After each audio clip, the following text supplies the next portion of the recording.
grants that I worked on were historic preservation, cultural preservation kind of grants. And so one of the ladies that used to run the museum in Mescalero, Ellen Day Grove, I would go on trips with her to go visit the collections in the museums. One of her jobs was we were looking to repatriate some of our cultural items. So I do remember one of the trips we took, we were going to the Herd Museum in Arizona and coming across through here on Highway 70, coming up the mountain, she did tell me a story that these Oregon mountains, the real jagged ones, are actually the origin point for one of our Gahan dance groups. So there is a lot of historic ties here. And I did go to school here, and I have a strong affinity with this landscape. So I just wanted to share that with you guys, and we'll go ahead and move on with the presentation and answer questions. So if you do want to have a question, we have a process for that. So we're not going to take questions from the audience, you can line up, okay? All right, so we've got, Marcy is going to lay the ground rules. First of all, a couple of things. There's so much turnout, that's amazing. We brought more chairs, so if you do not want to stand and squish in the back, you're welcome to come in here, you can hear from there. There is more chairs, so please help yourself. You can get down the hallway and come in this way, or stand there as you want to. Okay, so a couple of things. First of all, what we're going to do tonight to make sure that everybody's heard, but that we do it in a polite, respectful manner, is they are going to do their presentations first. Once I know that there is a lot of information that we don't know, a lot of uncertainty and a lot of rumors. So we'll listen to the whole presentations. Did you guys get a form that says if you would like to ask a question? It's outside. Okay, we do have those forms outside. If you would like to fill that out, that will make it priority. If not, what we will do is we will handle the questions. We will start over there. We will work our way this way. We're gonna actually have people line up. It's, Oh, do you want to line up? It's more efficient. That works for me. So when it's time for questions, I'll come back and we will line up right here. We will ask each person gets one question. There is no back and forth. You will ask your question, they will answer. If you have further questions, then you go to the back of the line. I'm sure all of you have multiple of the same question. So if your question is similar or the same as someone else's, please help yourself, just sit down back down. So we don't have to answer the same question. Hopefully, most of your questions will be answered by what they're doing. We will not yell, we will not insult anybody, and we will be polite and respectful. We also ask you to keep your comments or your question to under 2 minutes. So I will be very nicely sitting up here, and if you go over your time, I will politely stand up. That is your cue to please summarize and end your question. If you do not, then I will intervene and ask you to be done. I don't want to do that, so we'll just watch the 2 minutes. Does that work for everybody? We've got a lot of people here. I know it's warm. Welcome to the computers are in charge of the air conditioning, so there's nothing I can do about that. But hopefully the information that they provide for you will answer a lot of your questions and we'll go from there. Thank you, Marcy. So we're going to start with a short presentation from the land office. Unfortunately, we are going to have to turn the lights completely off for this presentation, but hopefully that will not be for very long, and then we will turn them back on after the presentation is complete. Yes. Yes. Yes. Yes. Yes. Here, just use this mic. Yes. Yes. Okay. Good evening, everybody. Going to run through a quick presentation here, just highlighting the proposed land exchange. And so next slide.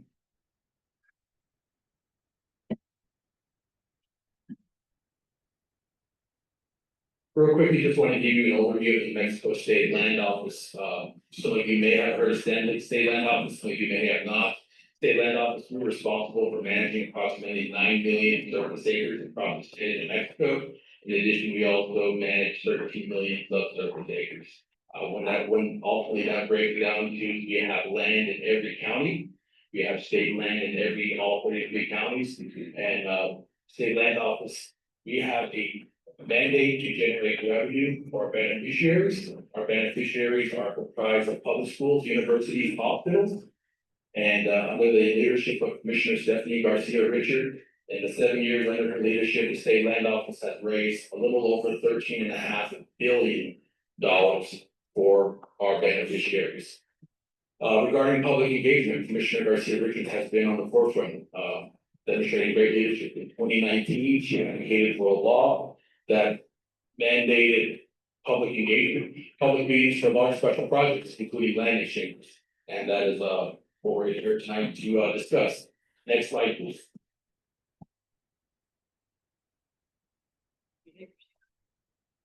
This is the kind of give you guys a reference of the parcel that we'll be talking about tonight. You see the red in there, that is the parcel of state trust land that we're talking about.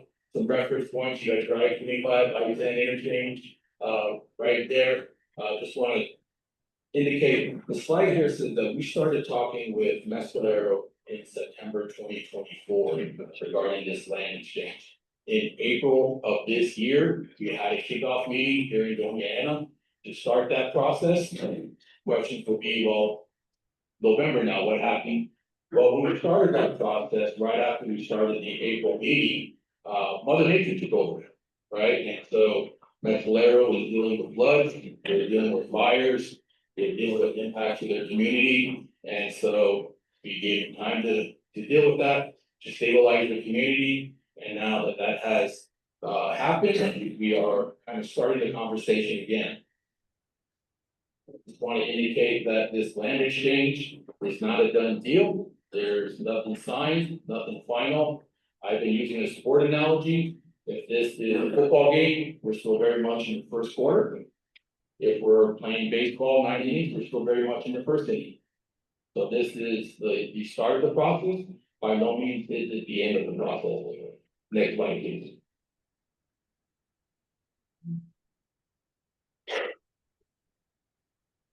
This is a proposed exchange. I just want to give you all a little bit of reference.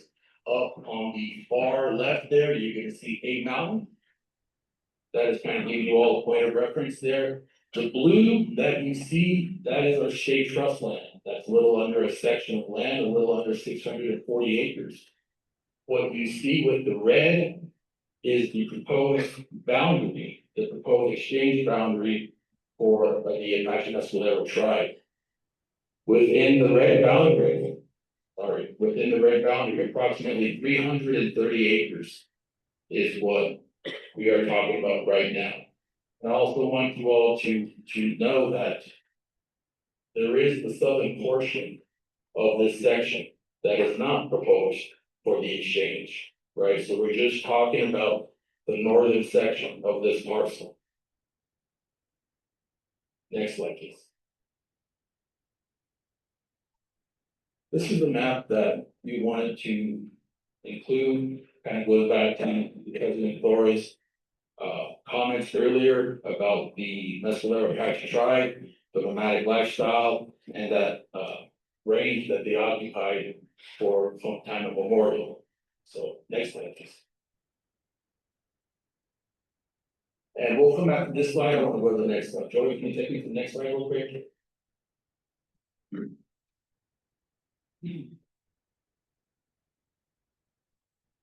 Wrong way, Joey. Next slide. We're going to slide 7. So I want to start on the bottom bullet. When we do a land exchange, we are not exchanging acre for acre. So as I mentioned earlier, the footprint we're talking about was 330 acres. We're not going to exchange 330 acres for 330 acres, right? That last bullet says you have to receive land of similar appraised value. So it's all basically going to be on appraised value. So that 330 acres, if that is the final footprint, we're going to do an appraisal on those 330 acres. Once we quantify the value of that, Mescalero is then going to purchase property that we've identified that is of similar value. That meets our criteria. We can talk about that criteria here in a little bit. But basically, we are not trading acre for acre. Additionally, we are not trading state land for tribal trust land. Just want to note that. Let me just see here. And so if the exchange is approved, the parcel would become simple fee land, and the tribe would have to comply with local rules, in order to access critical infrastructure. There is a process, a multi-year process that the tribe has to take if they were to move from fee simple into trust land. And at this time, and I'll let the Mescalero tribe speak to that, but my understanding is that is not the intent at this time. Last bullet, as I mentioned, if they were to, that would be a multi-year process to do that in the tribal trust. So next slide, Joey. Go back. I'll go back to where slide is. So as I mentioned, this is still very early in the process. The point we're at now is now that we have an official application, we have an official expression of interest. The next stage is community outreach, community engagement, and that's where we're at in this process. And so we've committed to a robust community engagement process. This is just the first of many meetings. We're gonna have this one tonight. Additionally, we have another one scheduled here in a few weeks on the 24th. At the conclusion of those meetings, and with all your feedback and your input, we'll sit down, Commissioner will sit down with Mescalero. They'll take your input, your feedback under consideration. And as Commissioner said, he will make that final decision. That final decision will lie with the Commission. And so just wanted to give you guys a quick overview. I think that was it. And so with that, Go back to the map slide. Joey, can we go back to the map slide? Yep, there. There we go. All right, if we can get the lights, please. And we're going to start calling out folks in the order that you signed up, and if you would just please line up, and we'll just have a mic here for folks, okay? So when everyone arrived, you all signed a sheet here that indicated you want that comment. Basically, we're going to start with first come, those that signed up first. And so I have the priest, and I have a Donalyn, and I have a Lynn B. So if you all want to just go here. Can you And get in line, and I can. what's the best way to submit written comments before? Yeah, so there was a question that if you have to leave and you want to give written comment, there are QR codes outside. If you go to that QR code, that takes you to the page at the State Land Office on this project. You can submit written comments on that page. If you can't stay to give verbal comments, just let's give a whole list of people. I got Dupree, I have Donalyn, I have Lynn, I have Barbara K. I have Naomi L. And I believe a Terrence J.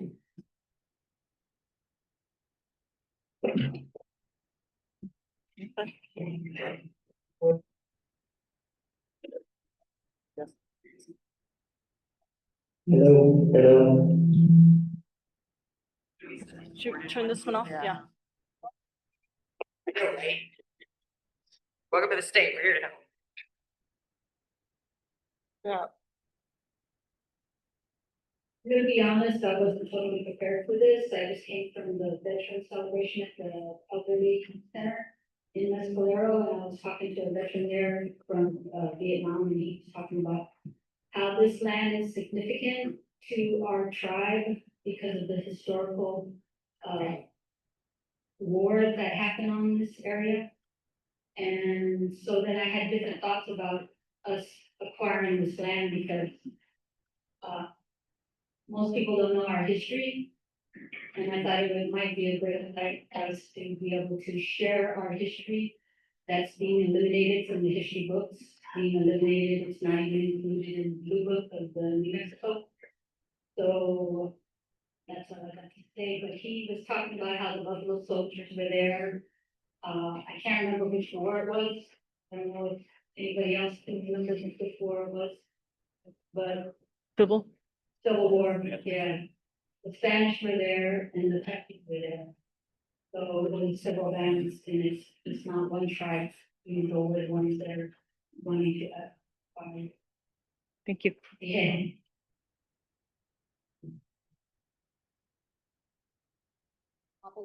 Be careful. As a tribal member, our land in Mescalero, the boundary and all that remains inside the reservation. I was alarmed by first mention of this exchange. Last night, we had a meeting over in Mescalero, and one of the first statements that was addressed was that none of that land was going to be parceled out. And so that was a great relief to me. Now, there are a lot of people that were concerned.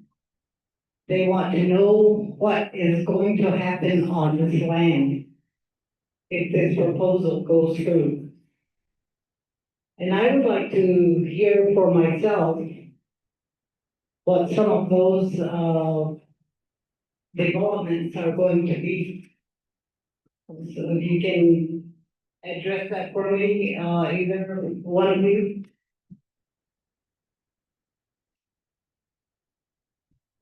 Is that meant to be a question for the tribe? Yes. Okay. Thank you. So there have been different ideas thrown around. There is nothing definite. But definitely one of the things we have talked about is to be able to have a space where we could conduct some of our traditional ceremonies, but also to share our culture and so forth. Like Dupree had said, this is a historic site to us. So that is, first off, what we're considering. There has been talk, of course, about different types of economic development, but we have not settled on anything. And that would be a process working with our own people, but also working with the public here. We are very aware that there would be public input kind of meetings. We want to be compatible with what's going on in this general area. So there's not anything definite at all. As was mentioned, to put the land in trust is a fairly lengthy process.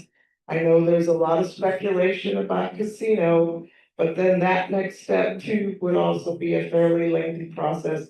And there is no guarantee that that particular type of development would be approved. So it's still up in the air. There's been developers that we've talked to, just having lunch and so forth, and they have recommendations, and these are developers in this area. The particular one that stands out as being recommended by them was an amphitheater. I myself would not see a huge one for concerts, but something a little more fitting with the land, similar to the old Roman Colosseum type, the Roman amphitheaters, these smaller ones, and something that would be compatible with sharing cultural activities.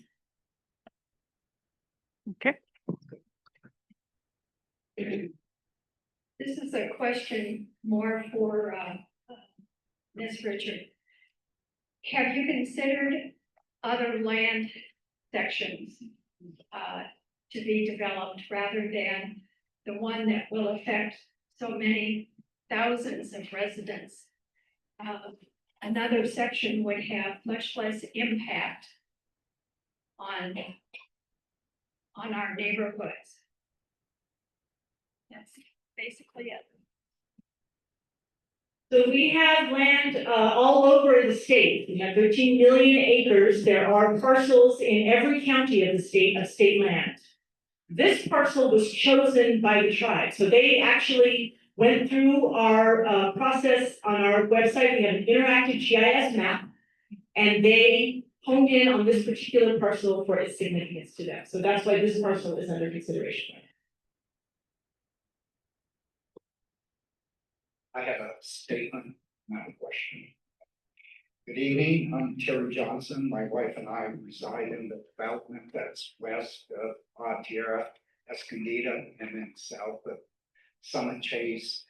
As I mentioned in several of my emails, some of you may have seen them. I'm not anti-swap, I'm not anti-rural, and for that matter, I'm not, anti-development. But this this proposed land swap, the issue with that is that it's problematic in respect to the potential impact it could have on the surrounding area. That's been my concern. And especially a significant commercial development, whether now in the future, it's going to impact the surrounding area. As you know, it's primarily residential, but there's also future plans for residential development. So, then of course you all know, in your previous meetings, you know about the infrastructure and the issues about that. So that's a serious concern to us residents, in addition to the the adverse impact it could have on our property values. Okay, that's significant. Okay, so there's a cost associated with that. So the thing is representations have been made. There's state well, there's been misinformation. Well, there's also been representations made, for example, that if this tract were to revert to tribal ownership, that there would still be overview, control. But if that were to transfer to a federal trust, that wouldn't be the case. So that's our concern, maybe not now, but in the future. So that's really what we're concerned with. So, but the thing is where was the interest 30 years ago when this area wasn't developed. So now all of a sudden there's an interest in it. My proposal is have the governor declare that parcel as a cultural heritage site, so you can practice your cultural and religious heritage there, and then also preclude from any development. There's lands off of I-25 north. Okay.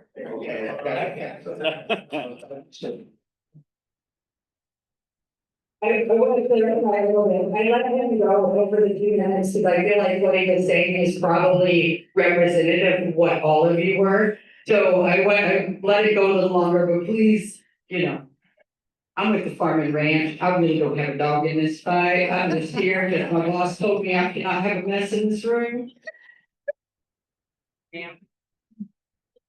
I know I'm gonna go over it because I practice. There, I'm a proud Native American. I'm a proud Native American who's from the Lumbee tribe in North Carolina. I want to address the tribe specifically here tonight. I saw a video of the tribe president on Facebook sharing her first sighting of the land behind Tortugas Mountain and how beautiful it was. So beautiful that she might want to put a casino there, an amphitheater there, a racetrack there. I would challenge the tribe not only to see the beauty, but the function. This beautiful land is our watershed. It is very different from your watershed, but it is our watershed nonetheless. It prevents our town from experiencing devastating floods. It ensures that we have clean water and enough of it. It is a beautiful wildlife corridor which supports our animals and bird life. The beautiful land supports the desert plant life that grow here, and those plants and grasses support the animals and bird life. This land gives residents here water, life, joy, and a connectedness to our land and our survival. Local city and county leaders realize this value and have committed to protecting it as well. It saddens me deeply as I know the people living in Ruidoso have experienced great devastation from wildfires and flooding.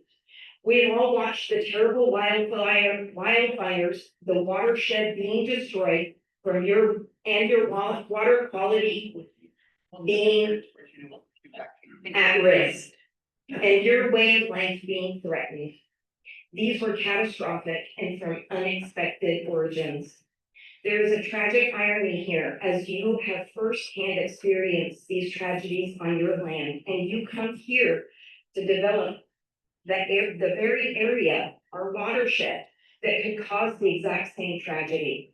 I ask you, do you protect your watershed? Do you protect your water? Do you protect your land?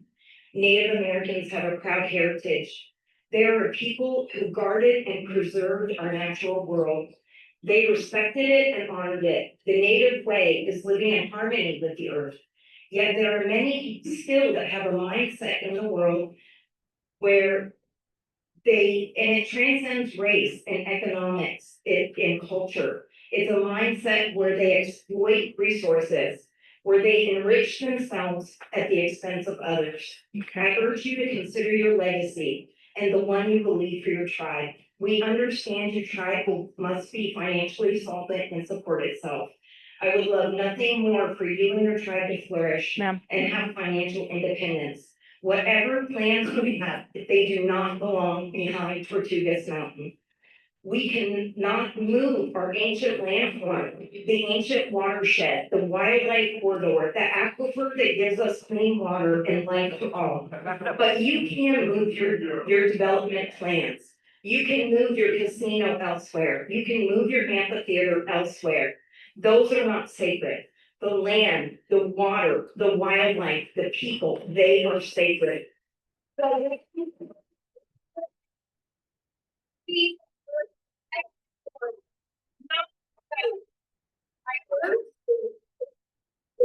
If you have things forward, your decisions will be watched by many. I mean, you're just taking time from the other people. If someone wants to give her your time. Thank you. Guys, come on. It's just. We have got, here is a way to handle this, okay? Because none of us are against it. There are rules so that everyone can speak, okay? So here's what we're gonna do. This gentleman has a list of people who are willing to speak. I'm gonna call up the next 10. I would Okay? like to respond. Absolutely. Let me just put some ground rules if you don't mind, and then absolutely I will. So I'm gonna call up the next 10.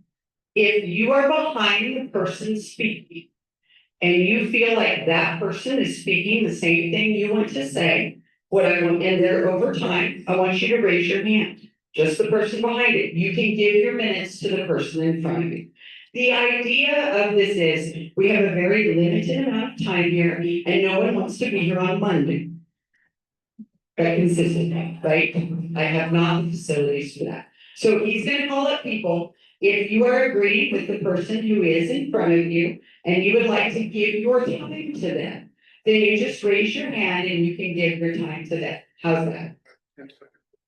I like Okay, to we have respond. to, she has to respond, we have a whole bit, so I need you to have a seat. Then when he calls your name, we'll do it right after she responds. So there's an order to this, unfortunately. So I do apologize. Like I say, all of this is a very hot topic. It's a very emotional issue. But no one's gonna get their opinions heard if we don't do it respectfully and organized. And I want you guys to get to be heard, okay? So I promise you, we're gonna do our best. Okay, now for you to respect, can you call up the next 10? And what they're like, you can respond, is that respectful? I mean, no disrespect. Next 10, Kristen G, Lynn S, James and Laura B, Diana L, Dave W, Boyd P, William C, There's a line up right here. James P, Klaus K, Tommy B, Nancy O, He's gonna sit with and this. last, Ron and Carol L.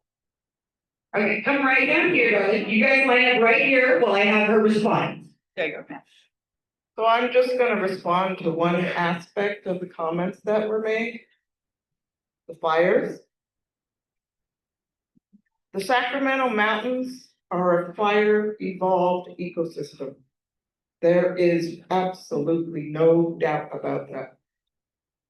These forests, ponderosa pine forests that we have over there, they are an early seral forest. And I know for some of you that might know the sciences, that means that we have maintained these in that original state.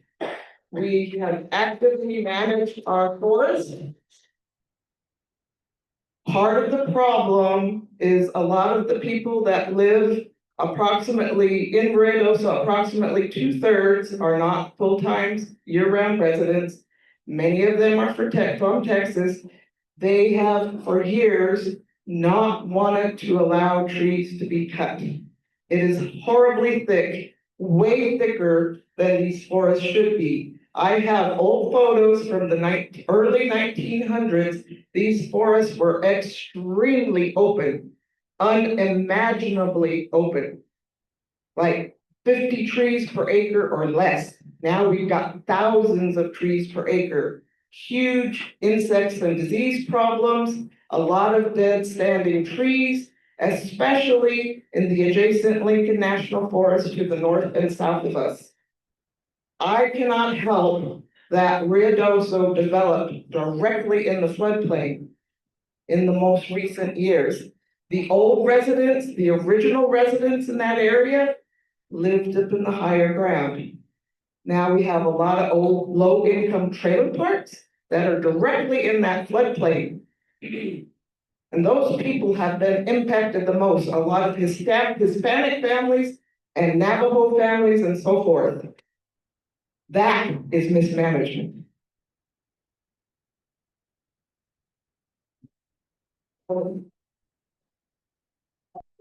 gonna do it 10 times, this is not Southwest Airlines, as long as you line up with us and help, it'll be fun, how's that? And I'm gonna go ahead and I'm gonna let you guys see the timer, like I say, my goal here is not to have an entire neighborhood family. Okay. Go ahead. I know that there are two questions. I really just have a statement to make. One question was, what is this parcel being swapped for? And it seemed like the answer was that you're swapping land you haven't purchased yet. The second question is, what does the tribe want to do with the land? And the answer is, it has not otherwise been determined. Those are answers that are not answers and kind of moving target answers. There's a lot of things you can say about proposed development for profit. Traffic congestion, noise pollution, light pollution.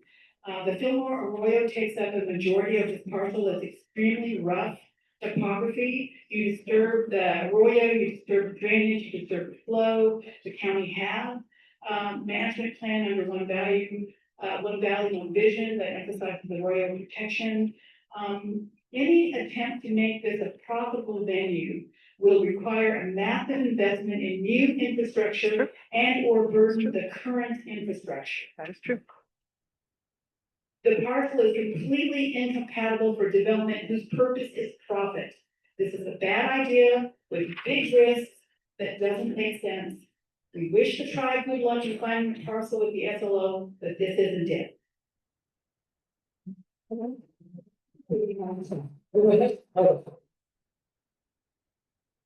Are you guys starting? Okay. There you are. It also might be nice, and I won't penalize you for the name, if you'll say your name. Thank you. My name is William Corbett. I live in Las Torres, very close to the area we're in right now.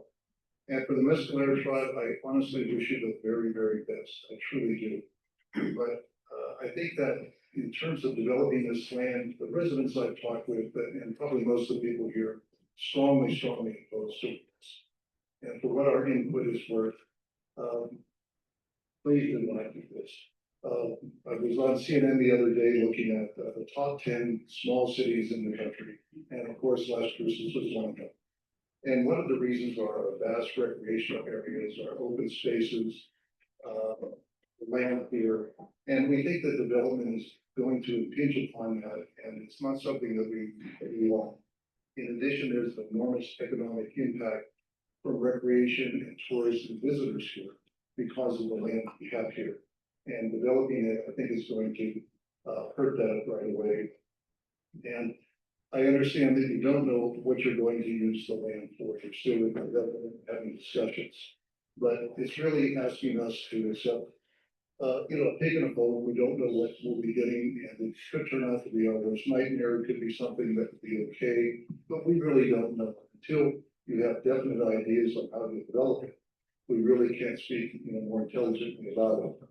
But in any event, we want to keep the recreational areas that we have in terms of managing the land, in terms of flooding, all these areas that we discussed earlier. So thank you very much. I'd like to respond.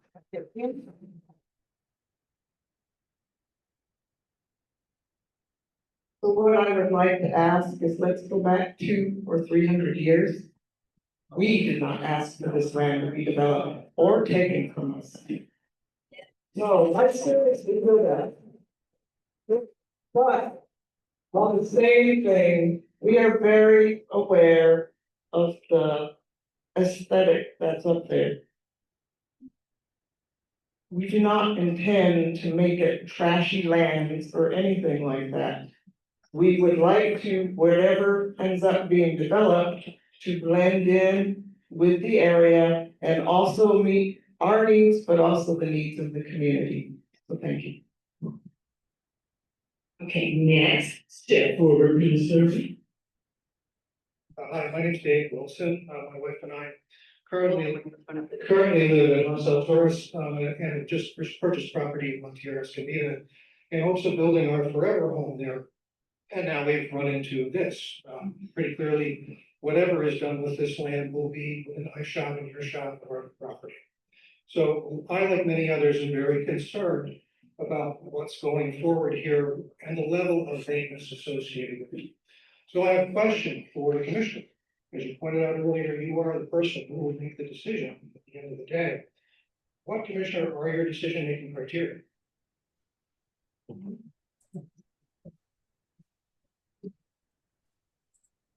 So I'm actually glad you asked that question because I wanted to address a comment that came up earlier, but the same answer that I have for you, Mr. Wilson. And that is my criteria is that the land that I manage, the 13 million acres of land that was deeded over to the state from the federal government is stolen land. It is ancestral homeland of 23 federal entities. So I would take it upon myself. Yes, this is something that I have done. Previous commissioners also, but something I have done is to prioritize tribal land exchanges. We've done 2 already. This would be a 3rd.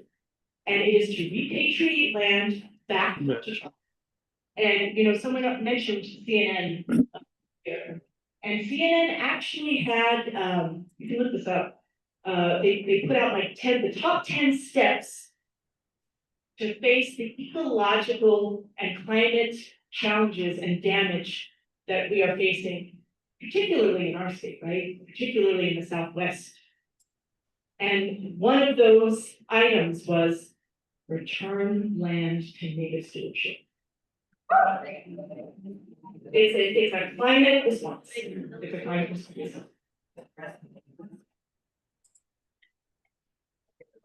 Hold on just a second. All right, guys, I get the murmuring shows disapproval, it's okay, but let's not start shouting out over everything else, and we gotta have issues. You murmur, it's fine, don't yell, and Okay, my name's Carl Skimmer. I have a couple of questions for you. This is a land exchange, first of all. So you're exchanging land with the Mescaleros. They're gonna be buying some land somewhere else. Where is the profit margin coming from for the state then? Sorry, I'm sorry. Don't penalize him. He needs to repeat that because I. Okay. If we're gonna be official. So if you're exchanging this land with the Mescaleros, they're getting this land, they're buying you some other land somewhere. Where does the money come from that the state is looking for in this whole process? So that's question number 1, because you said your job is to make money for all of these other schools and everything else. The other thing I want to point out is that Remington Road is a low water crossing right there in the arroyo. So whatever gets built up there in the watershed is going to put water into that arroyo, even if it's just the overflow from 10-year rains or beyond. That is going to increase the problems for all of those neighbors that have to cross Remington Road to get to their homes. The other thing, you were talking about an amphitheater. The county just had a discussion about an amphitheater on the West Mesa, which is where an amphitheater ought to be. So that would be in direct competition to you. The other problem, of course, is traffic. I mean, all the roads coming into this area and to the property that you want to have are very small 2-lane roads. It would take construction to bring in some major roads, and I'd like you to reconsider this particular project at this location. I wish you best of luck somewhere else, maybe next to the I-25, I-10, whatever, but not in the back of a neighborhood like this. Not in my backyard.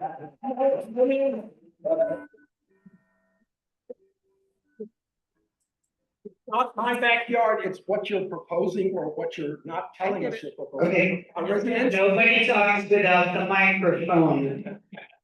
We must order and ignore. Okay. Yes. Okay, yeah, no, that's you. Do you have the Marcy name? So you asked where the money comes from, are you talking about where the money comes from that we made for public schools? Yes. Comes from leasing our lands. Leasing our lands. For this project. So Mescalero will come up with that money themselves. To buy the other property? They will come up with that money. Well, we get land that we can develop. We get land that we can develop. We get land that is more suitable for our needs, which is revenue generation. Do you guys understand that?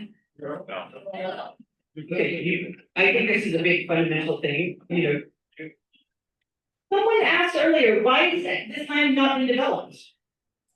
No land commissioner has developed this land because it would take a lot of infrastructure, a lot of development. A lot of, We don't want to go. so the city office is not gonna develop it. Good. I'm not gonna tell the Mescalero Apache Tribe what to do. If they want to do that, that's their. That they would own, they own the land. Now, if they own it, in fee simple, they would need all the same permits that you all would need if you own that land. Not getting that. I was not prepared for this level, you was prepared. Oh, hell yeah. Okay, if I can help a little bit with understanding. For you all to understand something about development, okay, I do development and other things, I have no vested interest in this land personally, but I do it. So for example, I have got a subdivision that is coming in off Porter Road. That subdivision has an arroyo running through it that floods and causes problems, okay? In order for me to get approval to develop that land, I had to spend $4 million of private money to solve a public problem. So when they are talking about this development or this infrastructure, you talk about, I'm gonna quote the Remington Road. It would be part of the development plan regulated by the county or the city, whoever's in charge of this. All of the things that everybody else has to follow and all of the things they have to solve would have to be solved, and it has to be paid for by the developer, correct? So in other words, when you talk about traffic control, those roads that are out there right now would not be suitable. Because the traffic people who make the rest of the developers do that. They have to, do you know that Sonoma Ranch is not built with government money? Sonoma Ranch, everything that you drive on right now was built with developer money. Actually, it is still under a development easement. It is So still private under road. redevelopment, he's absolutely Private true. road. Sonoma Ranch started, boy, can back me up on this, he knows a lot about this. It was $1 million a mile back in the day, that was in 2008. So. Right on the explanation. Mr. Boyd, you're saying. And then after this, we're gonna go to this gentleman, because he was in the list, was not gonna stand up, yeah. My name is Boyd Browning, Boyd Browning, I live right on that arroyo runs right into my property. I'm a livestock owner also. I use that area as livestock recreation. The area is used for livestock recreation and mountain biking. If you put an amphitheater in there, I wanna know how you're gonna control that noise. It's gonna disturb livestock in that area. I mean, I've been there for 15 and a half, 16 years. I feel like I stood that land. That's all.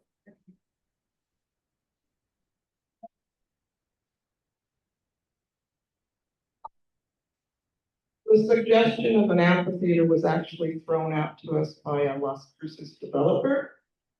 It is not necessarily something we review, but I am not thinking of some huge thing, but something that just fits in the landscape, if that ends up the direction it goes.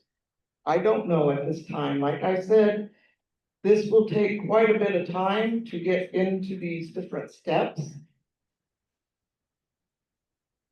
Cost will be a factor. It has to be considered. We are not billionaires by any stretch of the imagination. We are a Native American tribe.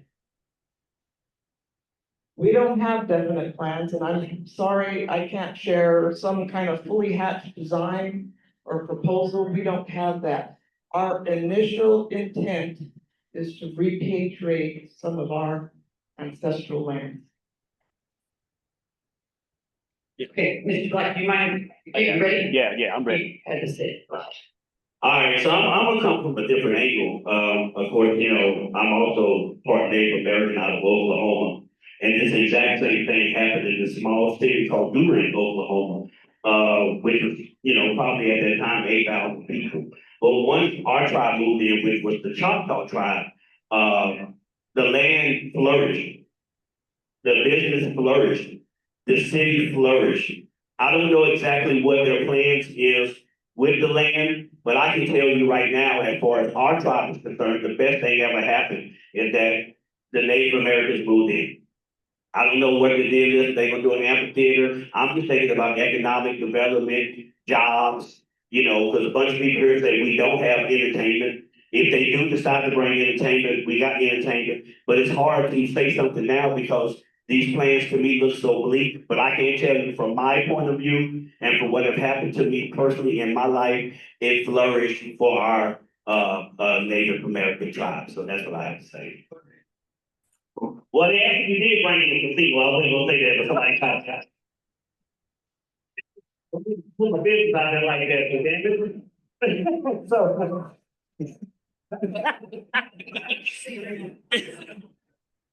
Hey.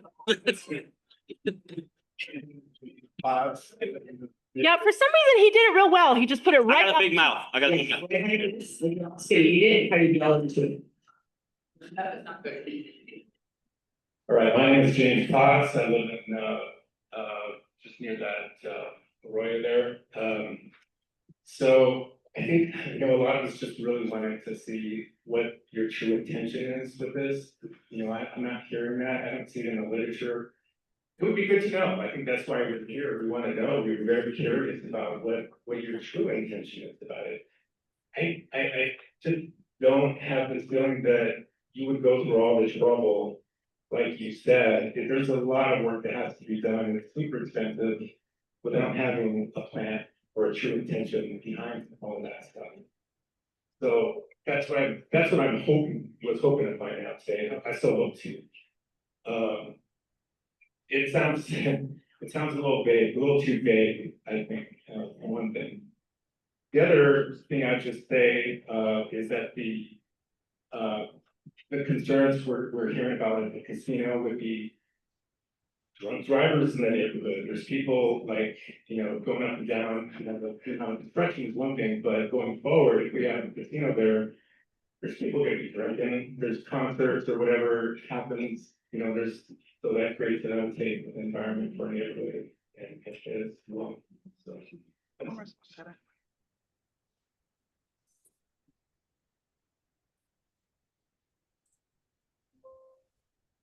So as Apache people, we have a living culture.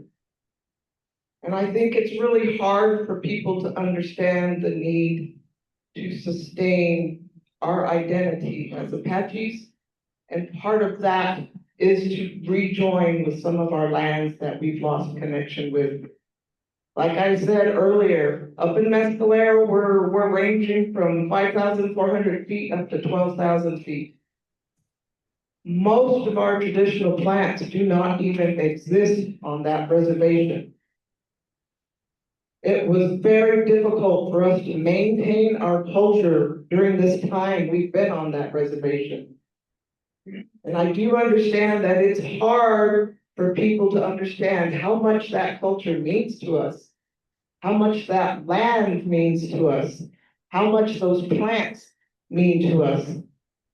Reconnecting is extremely important, and as I said, it will take a long time to bring it into trust. And if there is consideration for a casino, that is not an automatic given process. There is the Indian Gaming Regulatory Act. There is a lot of steps in that process of doing that. But what we also have to think about, how would a casino here impact our casino up on the reservation? Is it gonna take away from our profits up there? Because we do have a lot of our market for that area is coming from El Paso and from Juarez. There is a lot of West Texas also, but that is something we would have to think about. We don't wanna just chop our feet off or something. We have to consider that is an existing casino and considering what kind of impact by developing down here another casino would bring, because we would be capturing people before they get up that way. And I do understand that it's hard to see how important our culture is. We are in deep projects right now just to keep that culture, to maintain it, to keep the language, to keep those songs.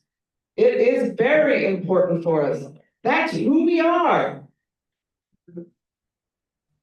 So I just want to stress that. I know it seems like, oh, it's all profit driven, but there's a huge component of preserving who we are as Apache people. Okay, so what we're gonna do, just so you know, it's almost your turn, then we're gonna read some of the questions that you all wrote, and then we'll call the rest of the people in. First, I'd like to ease my guilty conscience somewhat, and maybe for some of the others. We didn't steal directly from you. The Mexicans out there. So, what's that? Hey. State your comment if you have one. Take your comment. Yes, my question is, I think you probably have a legitimate claim to all of Dolan County. I would like to know why you specifically want this piece of land, which impinges upon three of the best neighborhoods in all of the county.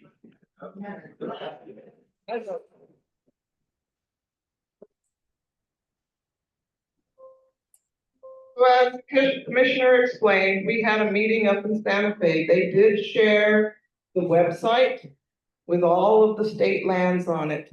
We looked at numerous pieces all around Las Cruces, down into Santa Teresa, going up the highway north on I-25, a little bit out I-10. We looked at several pieces.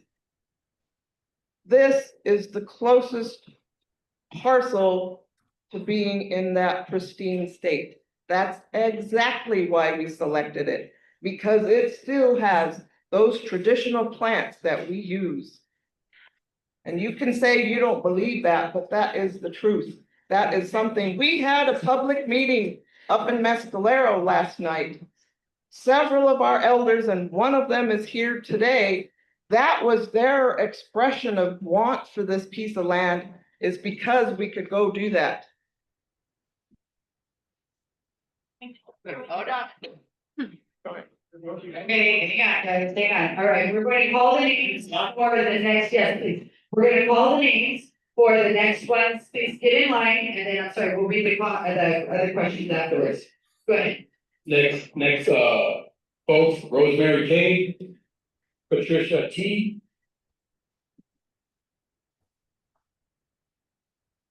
Rainy A, I'm sorry, Theory Rogers, Theory R. Sorry if I mispronounced that. Brian E. Richard M. Anna F. Beth B. All right. Jennifer B, Patty H, Raymond R, Bob T, and lastly, Melissa H. That should be everybody that checked that they had any comment to make that's left on the list. But this is line up right here for me.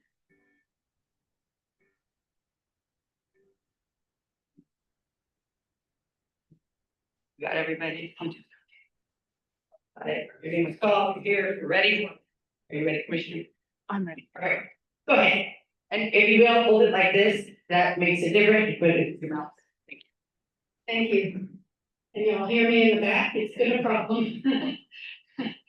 I just want to add to some of the things that I've heard today. And specifically address add to my perspective of the question of the Mescalero tribe's true purpose, which you have very clearly clarified for us. So I am the former department head of anthropology at New Mexico State. And we have had many occasions to interact, work with the tribe. The Apache language program, which is so important to Mescalero elders. The most recently the NAGPRA consultation and repatriation. And we know from our colleagues in national parks, the BLM, federal, state, that the Mescalero Apache Tribe is a really good partner, especially in their tribal historic preservation program. And so when you say to us, your true purpose is exactly protection of the land, yes, and stewardship of the land, and that there are phenomenally deep historical roots to your protection of the land. Many of us do believe you, right? I don't think, I look at this part and I think, people are talking past each other right here, jumping to the conclusion that an amphitheater is going to be some sort of raucous party spot, or that an amphitheater might be very disturbing. But we know that there are other kinds of amphitheaters, thank you, that are more like the ones in the national parks or the state parks. And so I think it needs more study, but I think it's also possible that we're dealing with a very excellent partnership with the Mescalero Apache Tribe, and we need to listen. Right on. Hello, Europe. I'm from Europe. The land doesn't look like Italy, it looks like Austria. Poland didn't exist for 150 years. I'm Polish. Land stolen, it's an uninvolved, unresolved problem. It will never be resolved. Belongs to me, belongs to you at other time. The history is history. So the idea of stolen is to me as a European, is a joke. Because Italy belongs to Austria, Austria belongs to Italy. It's unresolved issue. But please forgive me, I don't understand it. Number two, I deal with design change and development. And we waited for 5 hours in the office on room like this. They discussed about transparency, they discussed about their raises, and they voted behind closed doors. Anybody remember that? Those, yeah, 6 months ago. For transparency, I'm sorry, but I don't believe it. I experienced it, it's not true. Number three, I understand you don't have the money, but you're gonna have investors. And the investors are gonna make the money, developers are gonna make money. So I don't really tell we can open it. It makes it clear, right? It's not open book. Because investors are gonna make money, and everybody else, the state, the taxes gonna make money, not just your tribe. It's not very clear, it's not open book, man. Number four, you say you're Native American. I respect you, man. I don't own the land and I take the land. I don't really like to recognize me every other day. I clean out the trash from dripping trains everywhere. Every other day. I don't own the land and yet I'm stewardship. So man, I don't know harm with this man. And I cherish it every other day when I have the time to clean up the trash from other people dropping. So now there's ideology and there's reality.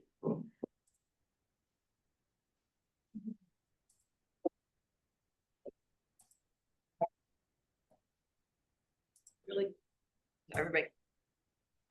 This parcel of land that we're discussing tonight is an area of drainage, it's steep slopes, deep cuts, according to your own description, inaccessible areas, ridge lines, two major channels, the Fillmore Arroyo watershed that drains the Oregon to the river valley. There's little buildable land, on this site, and to build on it requires instead massive earthwork, the development of on-site septic systems, drainage infrastructure that would, and to justify all of that, it seems to me that intense development would be required on this parcel to justify the upfront cost. Our local plans value the land. They value the natural drainage systems. They value our plants, and you can read One Vision 2040 plan to learn about that. But I don't see any way that you could develop this land without a massive amount of denuding of the land and earthwork. You mentioned an amphitheater's commercial development of future casino. It's been said that the ingress and egress to this land is minimal. It's 4 miles to the nearest 4-lane highway. And these roads also serve at least 6 subdivisions, potentially making roads impassable during events or severe safety issue. It's also designated as having high wildfire danger, adding concerns to that. The nearest city sewer service is 3 miles from this, meaning that you would have to process your septic on site and then manage that along major arroyo channels. I just want everybody to know here that the County Development Code has 0 noise limits except for between 10 and 6 a.m. During the week and between midnight and 6 a.m. On the weekends, which means there's no way to contain the noise. I'm a shock and vibration engineer and have worked with noise, and I can tell you the only way to manage noise is to cover the venue up. I think one more thing. We have to think of this land as what it could be, as what the potentials are, as what the uses that have already been mentioned, and look at the impacts on the surrounding area in light of that. I was 8 years on the planning and zoning commission for this area, and I heard a lot of people use the not in my backyard way of diminishing people's legitimate concern.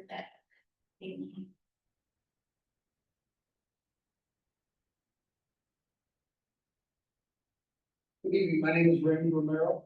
I want to address the legal aspects of this application. Mescalero Apache Tribe. Mescalero Apache Tribe application for the land exchange does not comply with section 19-7-1 NSA 1978 at SEC, nor the regulations found in Title 19, Chapter 2, Part 21. The application was not acknowledged before an officer authorized to administer oaths. It was not accompanied by the non-refundable application fee. It did not contain a deposit sufficient to pay the cost for the appraisal of the trust and non-trust lands proposed for exchange.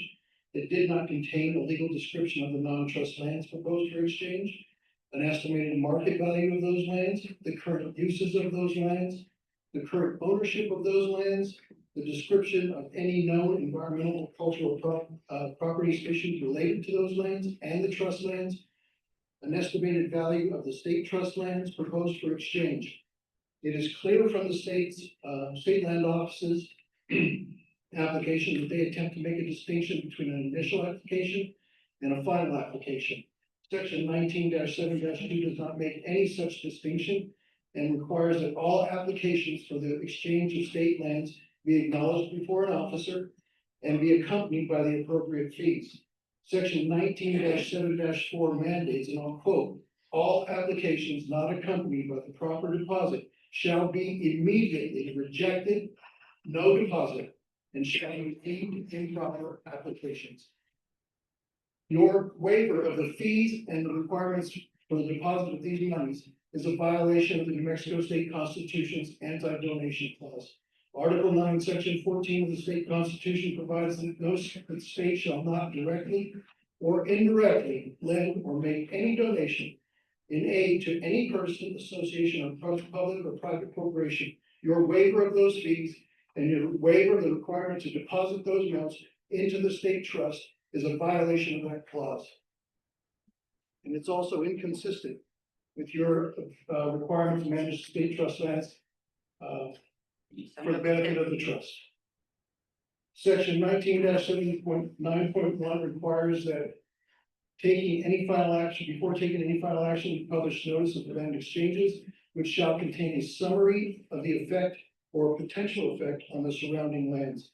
By necessary implication, that requires that you study those potential effects.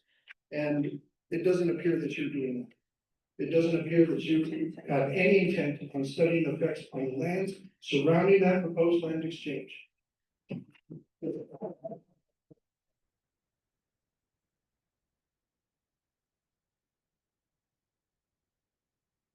So, to avoid litigating that here, my response will be, so we are early in the process. I said that before. What you just described, sir, is the entire process. So if you want to come to me,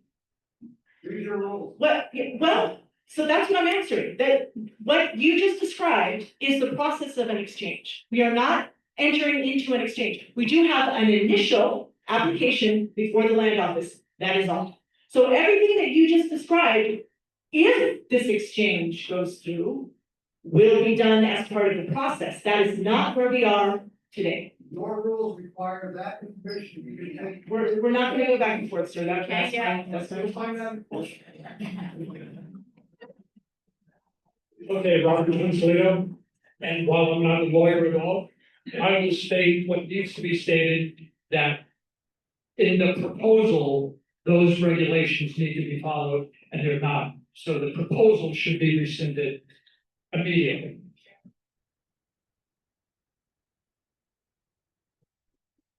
Well, the other point was that I hear from our tribal president that the pristine land, the plants that grow there are so important. Can and will the state land office put restrictions on the use of the land so that in fact it will always be pristine and the native plants be utilized?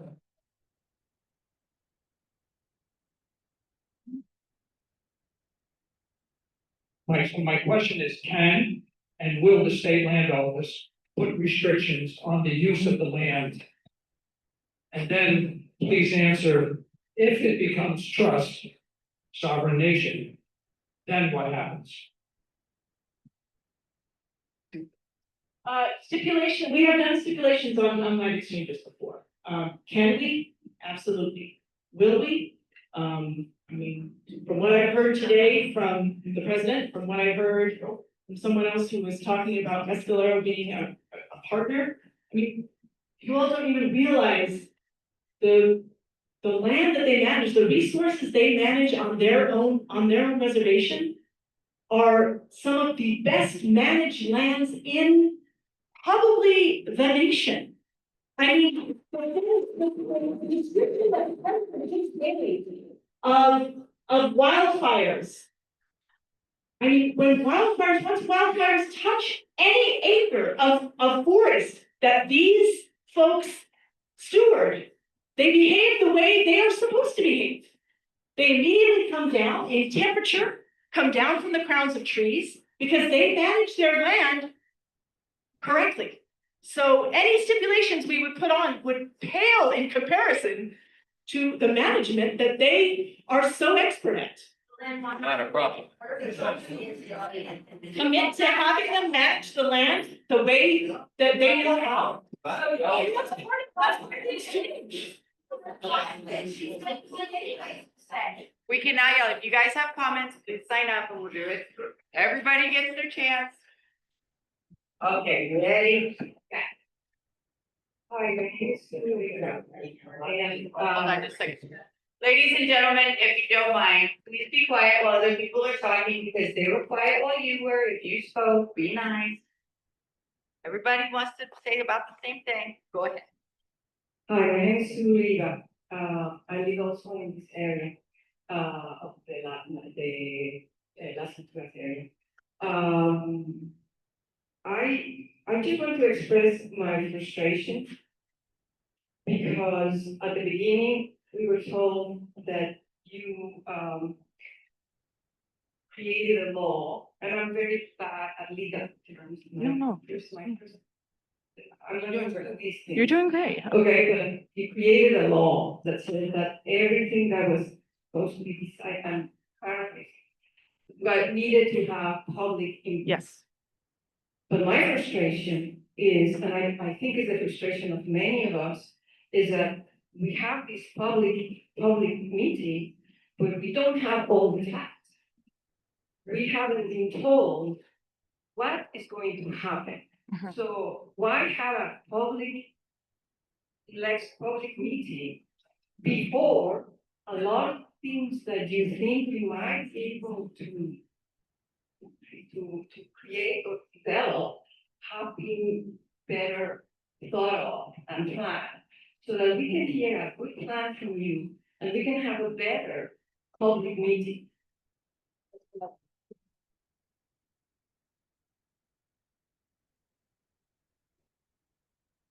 Hi, everyone. Forgive my dress, I came straight from work.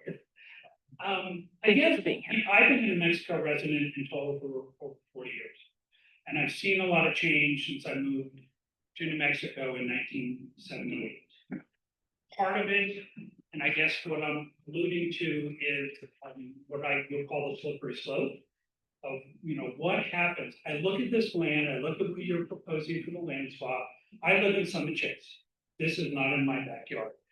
But I also live on a street that hasn't been paved in 30 years, and I keep waiting for someone to come out and fix it. So I always go to, how is the infrastructure for all this gonna be done so that we don't suffer anymore with what we already have? But the slippery slope part, in 1995, right, the first casino in New Mexico was built. We have 24 today. You talked about the casinos, about not wanting to do one because why would you cut off your right foot, to make your left foot better? There are 4 casinos between Santa Fe and Espanola, 30 miles. So the talk of Ruidoso and somehow you're pulling away, it doesn't quite sit right with me. And when I read what I read here, the word that jumps out at me, sorry, I did not have prepared remarks for tonight. But the word that jumps out at me is you address the casino thing. And what it says is the Mescalero Apache Tribe has stated they do not intend to pursue gaming. Well, intend is not promise, is not guaranteed. We don't know what's going to happen when this all starts. And what does it end up being later? Like I said, we've seen how Indian gaming started with slot machines. And all it's done is it's grown and grown and grown to the point that it's at today in the state. Now, one might argue that it's good economically. Personally, I'm not a big fan, okay, because I think that money has to come from somewhere, and I don't like that being a tool for economic development. But it exists here today. We have it. We know it's not going away. My concern is, does it eventually happen out there? Does it change the whole character of this part of Southern New Mexico? Thank you, guys.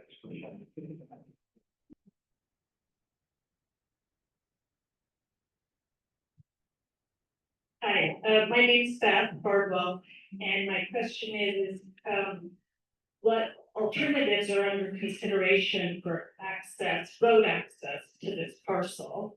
And I'm hoping you're far enough along in your thinking about what you would like to do on this parcel that you would be able to identify what alternatives are under consideration today.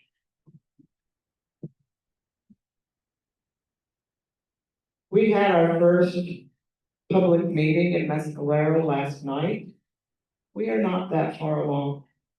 And I know that's not what people want to hear, but there needs to be a lot of thought put into it. We have to get approval from our own people in addition to this. Where are the funds gonna come from? All of those kind of things.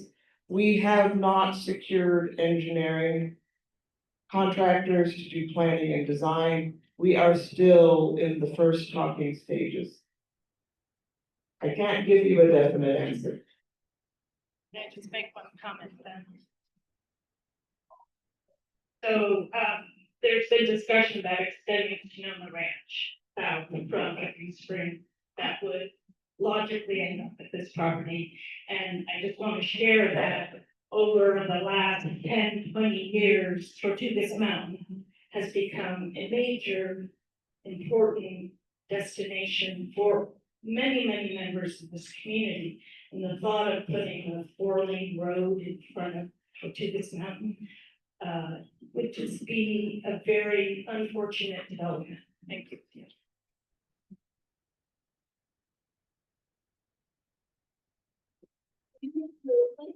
I've lived in Las Cruces for 4 years. I have 6 kids and we are very rooted in this community with, businesses, like local businesses. Anyway, we love our community and I very much respect, all cultures and that you want to help honor yours. I do feel like I would love to, ask that you reconsider other options. The 3 neighborhoods I feel like will definitely be greatly impacted.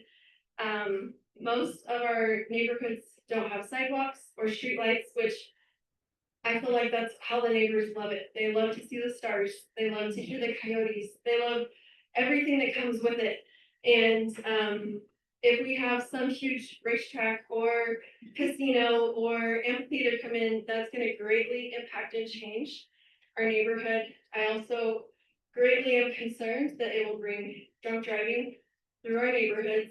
Also, the neighborhoods, like there aren't a lot of ways in and out. And so I agree with what previous commenter was saying that you really have to be like your due diligence before I feel like that's just a really big, huge, important step before, like even I'm just surprised we're this far along and like roads aren't really much of a consideration yet, because to me that is one of the biggest things, but thousands of people driving through our neighborhood is gonna greatly impact all the neighborhoods. But I wish you the best of luck, but I do hope that you can reconsider other options, because I just feel like it won't be good for our neighborhoods and it won't be good for our families.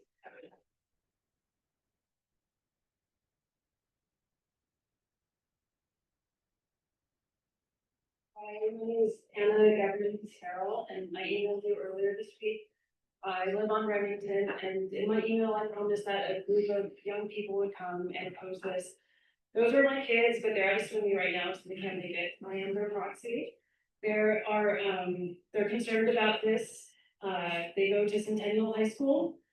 A lot of members of Centennial High School use a mountain and the surrounding area, which this would include, for cross-country practice. The football team goes there. Mountain biking club uses it. We're very concerned that this is gonna open up the floodgates to destroying a mountain recreational center. Once this state land office makes this trade, the whole open nature, wildness of the area is going to be destroyed. And little by little, we're not gonna have a mountain anymore. We're not gonna have the peace and quiet that we can go to 5 minutes from the city. We can go for a hike and not hear anything. That's gonna be gone. That's the concerns from my kids. My concern as an attorney is if the state land office, you require a definitive plan for development before you approve this one. You're asking if I will? My question, I have more questions. And if you are bound by the plan they propose, does it matter at all what they want to do? If they do want to build a casino, or are you gonna approve it because it's ancestral land and you want to give back the property to ancestral land? My other concern is I requested public information from your office and I was charged $5.40. No big deal. But when I was reviewing the information, I got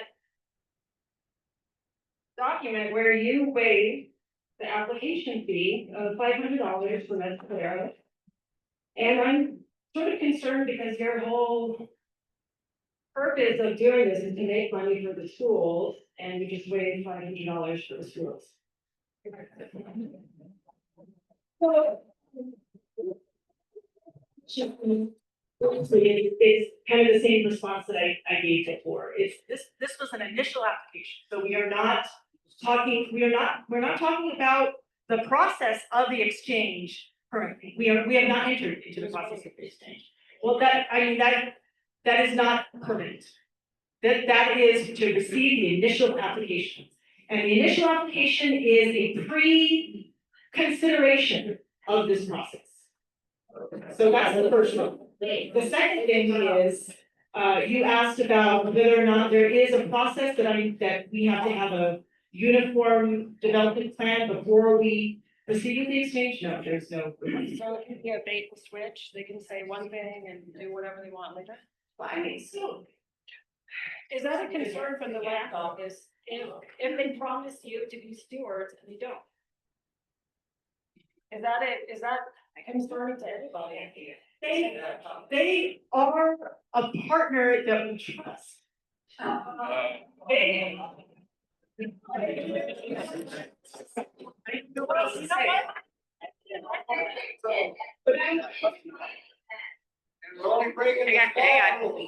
guys, hold on. We have two choices. We're either gonna do our best to get through all of this, or they had originally allocated an hour, and the land office and all their personnel has gone over. So again, I ask you nicely, please be respectful. There is no need to yell out of turn. Be nice, be respectful. It does not do any of us any good to show up with burning pitchforks and try to make people think that we are intelligent beings who have a good point. Be nice. Okay, yes, me. What, do you want me to hold it for you, my darling? Yeah. Okay, talk into that. Okay, I'm Rosemary Kirby. I'm here from Tortugas Pueblo, which most people in this audience are not aware exists right across. My question for my people, my community, I can't really see on the map that you have, how much would this land exchange go onto a mountain, Tortugas Mountain? Not at all. None of it? Okay, so as a native Las Cruces, I apologize for some of these people that are being rude and are not honoring the traditional way, our way, because many of them, as I said, are not aware that we are still here. And we've been here since the 1600s.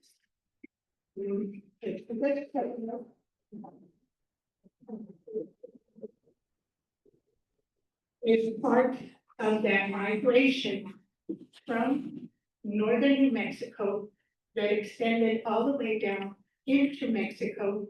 And at that time, there was not a New Mexico state. Anyway, thank you. My concern was about we do use Tortugas Mountain as Tortugas Pueblo for our ceremonies. And all of this is very important to us and our heritage. I'll take it real quick.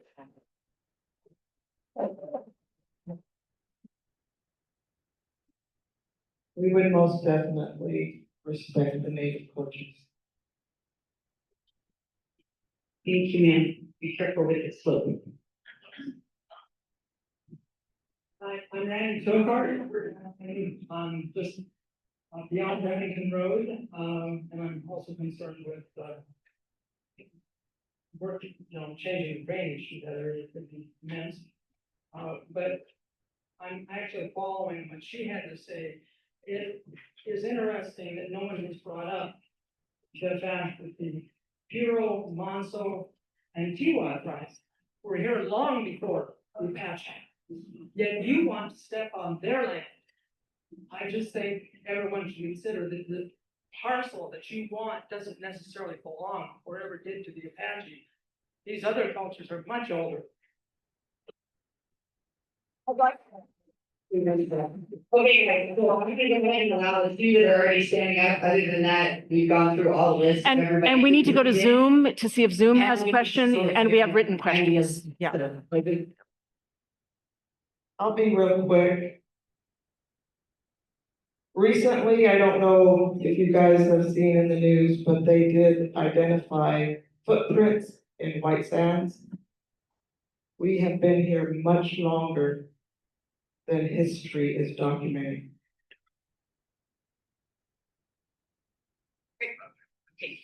So I can take 2 more. You, sir? I'm gonna try something a little different. You state that your primary source of revenue is leasing state lands. Why don't you lease a land that has the plants that they want and restrict the lease to plant gathering only and squash this whole thing?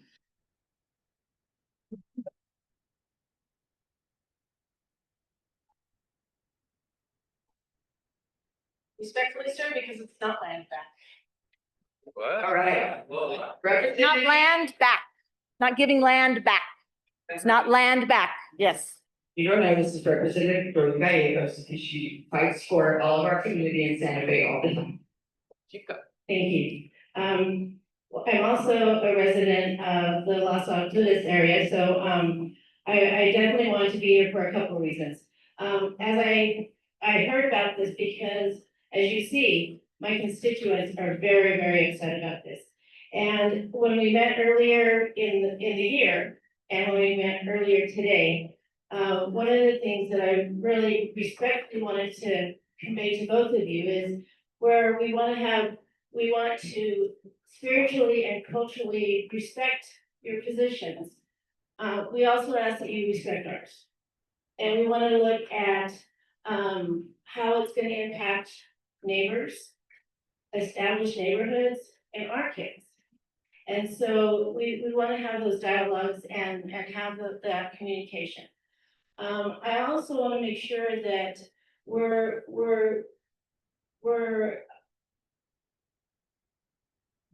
my train of thought there. We're being asked to approve something sight unseen. And I think that's the biggest problem. Because your tenure is about to end. And Madam President, and I don't know exactly how long you have to go, I think you still have to go through an election, but. We just got through it and I'm still on. You're still on, good, very good, but elections change things. And so with us not knowing what the intention of the use of the land is, it makes it really difficult for us to buy into that. And so, if you're telling us we want to have a place to have ceremonies and a place to go and pray and a place to go pick native plants, I think all of my neighbors would say, we would like you to have that. But I think if you say, well, we want to start establishing for a casino, I think you're gonna get a lot of pushback. And so it's sight unseen that I think that my constituents are very concerned about. And so they're the ones that send me to Santa Fe. And so they're the ones that are gonna have me on you all the time about this. I'm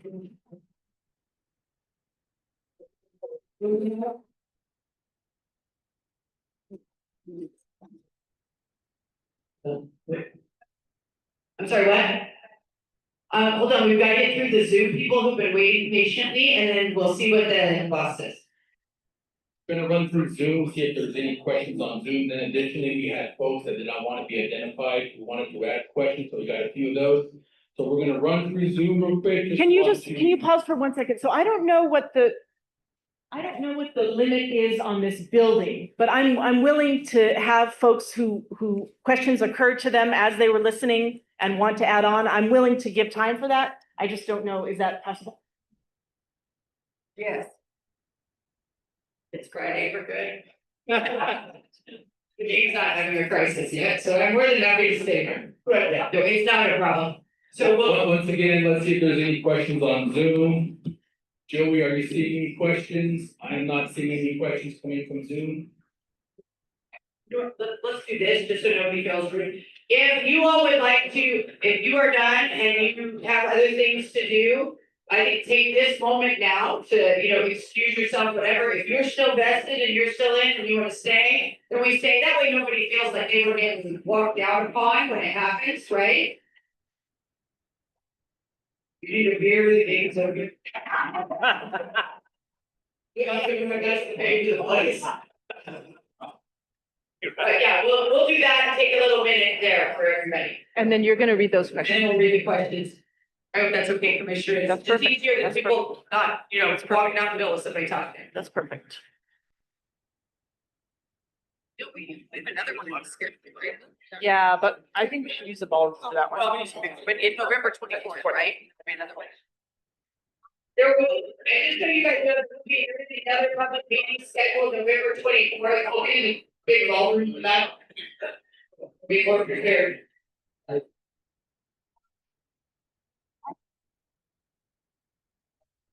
My head is 6, yes, 6. I remember they're very nice and they choose the farm and ranch because we are a state facility, so thus we do not charge them. And it's nearby the. And it's here, right by us. Right by us. Okay. Got that? We ready to read questions? Yeah. Okay.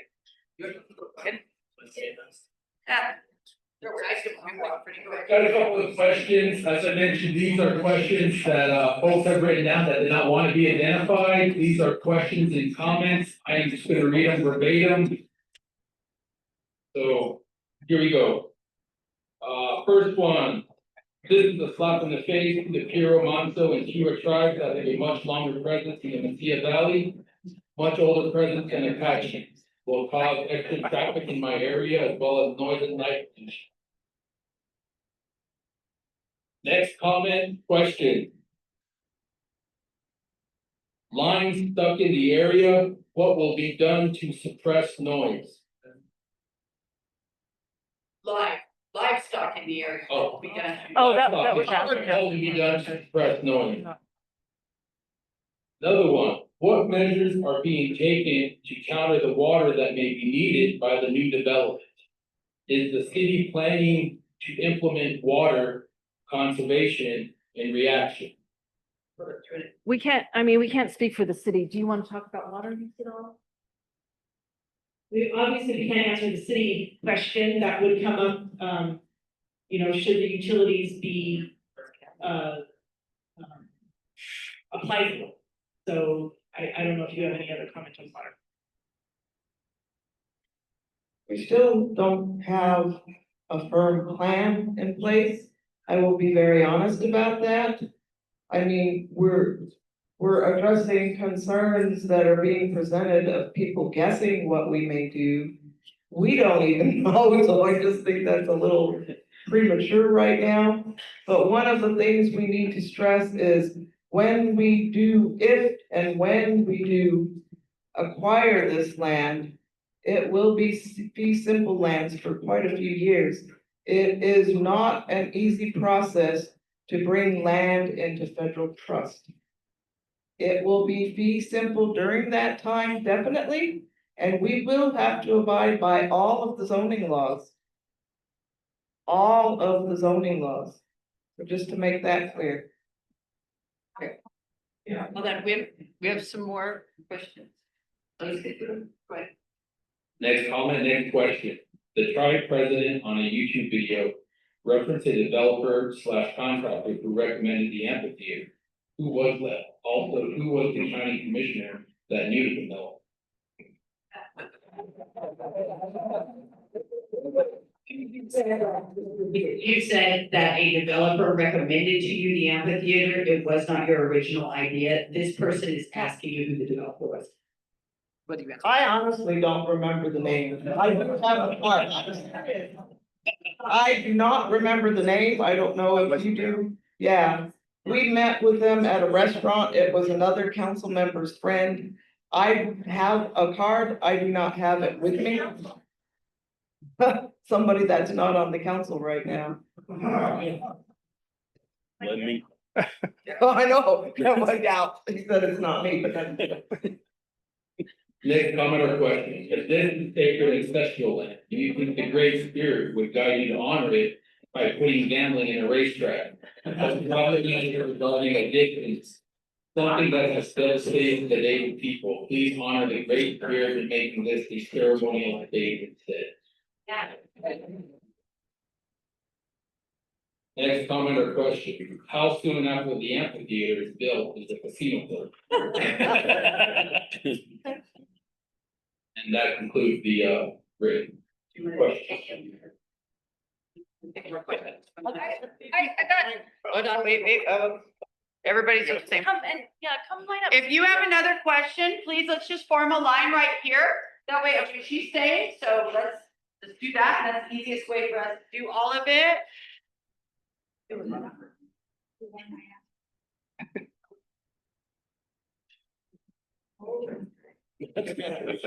Okay, go ahead, sir. You would like to speak. Please introduce yourself. People don't. Can y'all hear me? Oh, Test 1, 2. Good evening, everyone. My name is Dwayne Duffy, and I have the privilege and pleasure to serve as the Vice President for the Mescalaro Apache Tribe. I'm glad that you are all here. We're hearing the concerns, we're hearing the recommendations. But I've been sitting here, of course, listening and digesting everything that has been said tonight. The one thing I know that you all have been asking, what are the plans? What do you guys want to do? Again, there's nothing set in stone. Everybody keeps referencing an amphitheater, a casino, but did you hear anybody from the tribe say, this is what we are going to build? People have been saying it in the news. People have been saying it, word of mouth, but we're telling you because we don't know what we're going to do. The land's going to stay the way it is for years to come. Because if this land transfer does go through, it's still fee simple land. It's private land owned by the tribe, but we still have to abide by the county zoning laws. That area is zoned as agricultural residential. We can't go in there and build a huge amphitheater or anything like that. You would have to take it to the county itself and go for a zoning change. Even that's going to be a long process with public input. And there's no guarantee that the county would even allow that zoning change. So people are here talking as matter of fact when it's not matter of fact. This is about the land change that the tribe wants, that we can prove that we have historical and cultural ties to. It's, everything that I've heard tonight, this is all speculation. This has started in rumor being around here, and no point has the tribe said, we are going to do this or we are going to do that. The only thing we have committed to is that working with the state land office to get this land exchange completed. After that, we have already told people with Doña Ana County, if there is going to be any type of economic development, we are going to do it as a neighbor and as a partner. So that means all of you will have a voice in that. And if that voice is no, then there are going to be no economic development. We will look at other ways to protect and steward that land. And that's coming from the tribe. You can shake your head no, but that's coming from the tribe. That's what you hear from us. You didn't hear us say that we are going to build an amphitheater, that we are going to build a casino. That's all speculation because you've seen it happen in other parts of the state. But this is a long, drawn out process. There are so many checks and balances along the way that there's no guarantee that we'll ever see any of these economic development ideas come to fruition. There are numerous steps that we have to go through. And so that's the one thing I do want to make it clear to everyone here that if this land transfer happens tomorrow and we got the land tomorrow, we can't just start constructing whatever we want to. There's still laws that govern the use of that land that we have to abide by. We are working with the state land office and we are following the direction that is given to us by the state land office. Okay, hold on, we're not yelling, we have a line, if you want to say something, get in the line.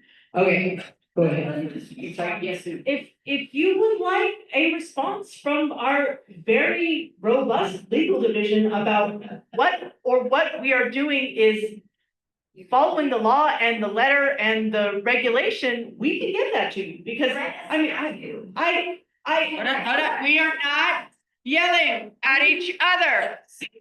Or I'm going to yell back and I control the microphone. So I can give that to you, I can commit a response about our process and why the process we have, we are following.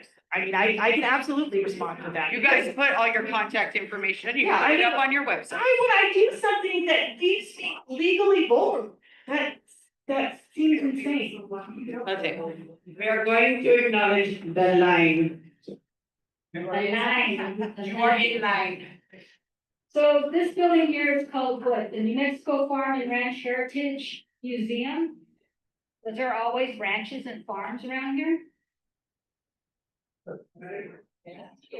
Like how many years ago? How many centuries?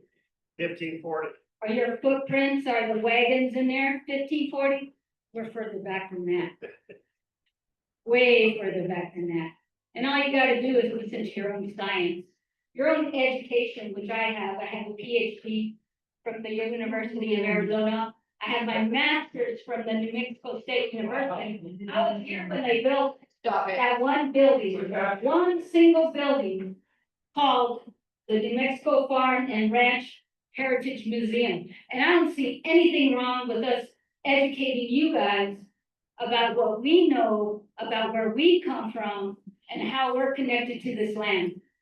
You don't want to hear it because you're afraid. You're afraid that you're going to lose the land. If we continue to yell, then I will stop the entire meeting and it will be over and every one of these people will not get a chance. So I ask you for the last time, be respectful and be silent unless you are in the line. Please finish, you have like 20 seconds. Go ahead. So you're responding out of fear because you think you're not gonna have touch with the land. Well, how do you think that we're responding? We're not responding out of fear. We're responding to your rules and regulations to get the land back that we're connected to. Thank you. Thank you. Okay, next one, Mr. Steve. Okay. Thank you so much. I'm Steve Toyota, and I have lived in Remington area, in that area for the last 30 years. Moved here purposefully for the way the land is, the darkness, the dark skies, all of that. I am all for the cultural and the heritage aspect of this. But for the purposes of my question, I want to change the term Tortugas Mountain to Camelback Mountain. And if you think about, if you've been to Phoenix, you see what Camelback Mountain is and look all around it. I see 30 years from now, that same thing happening here potentially. We love our land, we respect you, we respect your land, but in a spirit of transparency, what I'm seeing here is that we are in the first quarter of the football game. When you get to the football game, you want to know what the odds are, who's going to win and who's got the upper hand. It sounds to me like the minds are already made up. It sounds to me like this is already being done. We're giving back the land already because that's done, it has to be done.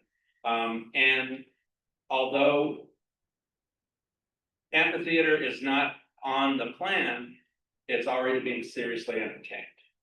And rumor or not, perception is reality. Okay. And so I want to have something that is pristine. I want to have something that is culturally significant. Culture and all that awareness begins at home. It begins with me and my children.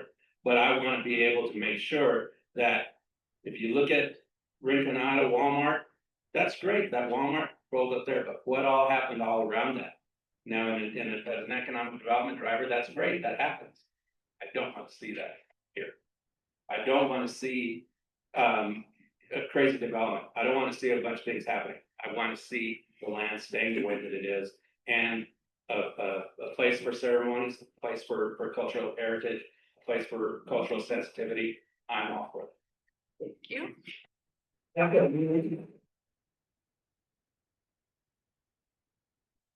All right, good. I just want to address one thing. I talked to some government staff who said that in meetings that they have apparently with you on this issue that a casino did come up. You have mentioned on your Facebook post the possibility of an amphitheater. So when we bring those uses up, they weren't coming from us, but they were coming from you. And you have to look at the impacts around this property based on what the potential is. I'd also like to say that that land is not zoned, it's state land, and land is not zoned until it comes out of state ownership. So there's nothing on there. What I said before was to do any sort of development that would take into account the massive upfront cost and the denuding of the land would drive you to an intense use. And I hope that you think about that. And I'd also like to know, has the decision been made? The decision has not been made. The decision has not been made. So let me just, I'm gonna respond to a couple of different things that I've heard, like, why have a public meeting if you already know what you're gonna do? Someone said that. Why do transparency? It is literally to hear what you all have been saying for the past hour. That feeds in to what we do. That feeds into what we do. I mean, just think about it. Would these folks want to acquire a piece of land and put up something that is completely at odds with the entire community? Would they? And they don't, if it's all that, then can be solved. I mean, this is specifically the reason that we scheduled this and the upcoming meetings, was to hear exactly what you brought, not just to answer questions, but to hear about your sense of place here. We wanted to hear about your sense of place here. So no, a decision has not been made by any stretch of the imagination. They have an initial, I mean, that even goes back to this gentleman's question about, did I follow my legal process? They have an initial application. They don't even have their formal application that starts a formal process. They have an initial, basically, Like a feasibility. interest. They have an interest. An initial application. We thought that was important enough to bring it to y'all and ask what you thought about it. Okay, that's where we are.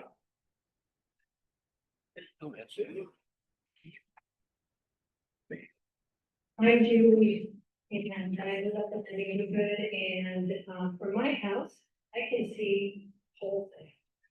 I can hear the whole thing. And So you're up in that southern portion, huh? Yeah. Yep. And I've heard a couple of things that I think everybody should take away from this meeting. You have said that you can put restrictions on this exchange. You have said that you want community input on this thing. Well, I think you got a boatload of input now. Yeah. And I think that you could put this thing on hold till they come up with a plan and they come back to you, and you can put restrictions on it so there are no casinos, no racetracks, no huge amphitheaters. And keep the ground sovereign, keep the usage natural. And let everybody be happy with this exchange. It could happen with you, and everybody in here has told you what they want. So let's do it. Why would we go on fighting about this? Why should we, drag this out forever and a day? If your intentions are really to keep the tribal ground sovereign, then let's do it. And if you change your approach and you change your approach, you can put those restrictions on them. they can agree to them. We can move past this tonight. And that's what I want to mean.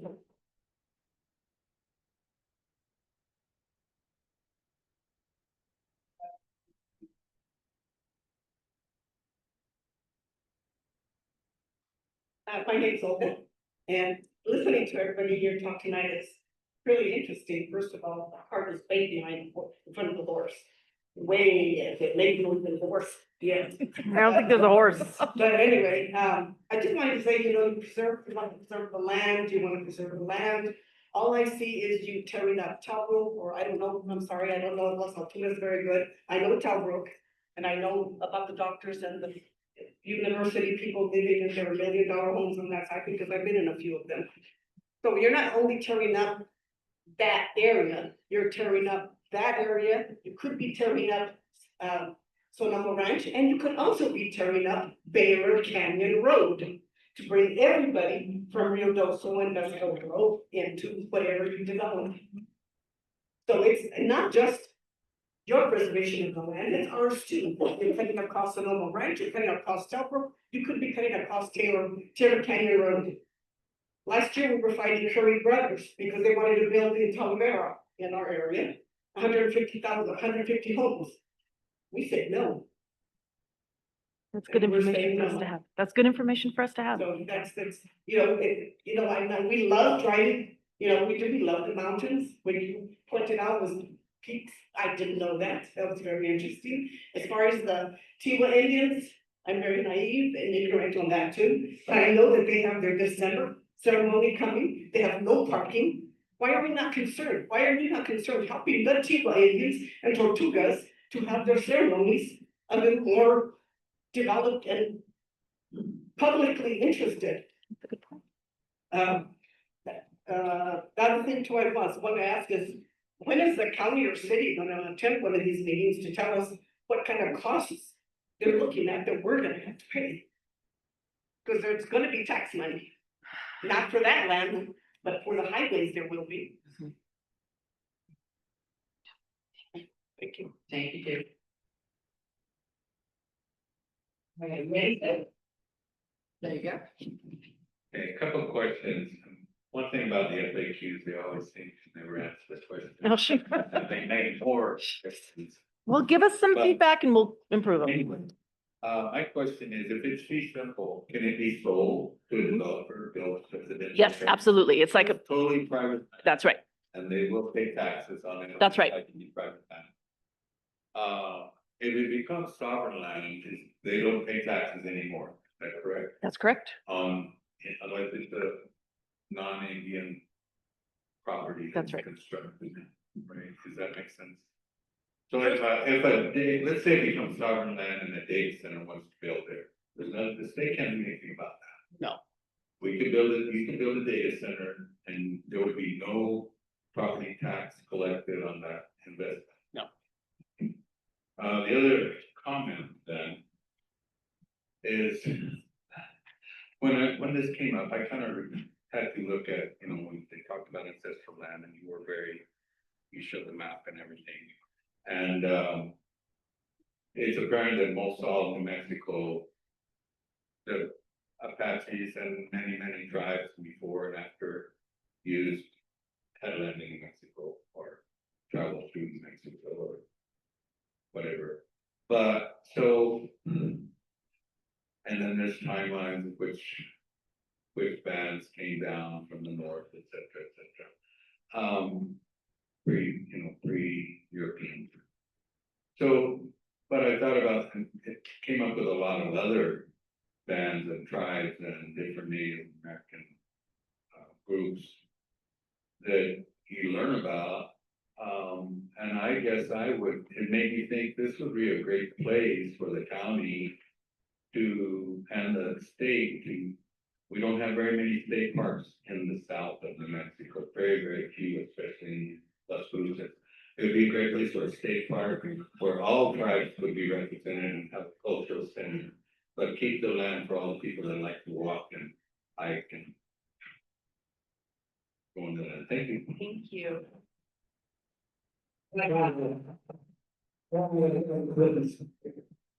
Hello, my name is Dr. Taylor Graziano, and my husband and I are definitely on the younger side of this room, so I thought it was important for one of us to speak. We moved back to Las Cruces as soon as our careers allowed us to do so. This is our home. We plan on raising a family here. We bought a home in Las Alamitas, and we would love to buy a piece of land and build a forever home right there on that map. You know, a lot of what's been talked about tonight has been, this isn't going to happen in the next couple of years. This is things that are gonna happen over a long time, but I'm concerned about 20, 40, 60 years. I wanna live here the rest of my life. And I do think the Mescalero Apache Tribe has been wonderful stewards of their land. And I would fully expect them to be wonderful stewards of this land if that land swap were to happen. But that's based on trust. That's not a legally binding agreement. And now I'm a finance professor at New Mexico State. I'm very concerned about what the bottom line is for the state. What's the projected revenue for the state going to be? Are there projected revenues for what this land swap will get the state monetarily? And I think until we know that, until we know what the projected revenue is, until we have concrete plans, it's so difficult to have these meetings and have a productive discussion. And so what's the point in having the second meeting later on in November if we don't have concrete information and have more knowledge? Thank you for your question. I guess I would say the second meeting is both for the folks who weren't able to come tonight and would like to attend that one. People who did not get their questions answered, people who did not feel heard can have another opportunity. We definitely will try to improve some of the materials that we are providing for folks. You know, some people say, oh, well, you omitted a whole thing because you didn't talk about the trust process. We can talk about the trust process in the FAQs. We can improve our materials for the second meeting. But you are right, not only is there uncertainty, there's a lot of uncertainty. What we are here today is not to make certain. We are here today so that we can get from you all what you want, what you don't want. They want to be members of the community. So they need to hear from you because you could potentially be fellow members of their community. So that's the purpose. You're not gonna like the answer I have for you on the revenue, because our intention is to, if we swap this, to then pick up another parcel of land that we can then lease out for development. And that is, as unknown as this is, that is even more unknown. So first we have to appraise this land and then pick up another parcel that is of similar value, and then we lease that parcel out. And whatever we lease it out for is going to be the revenue the state generates. So I mean, it could be hundreds of thousands, tens of thousands, millions of dollars, I can't say. If we pick up a piece of property in, the middle of an economic development district, say in Albuquerque, that could be really lucrative for the state, but I can't say. So I know you're not gonna like that answer. And just something, sorry, Commissioner, you don't know this yet.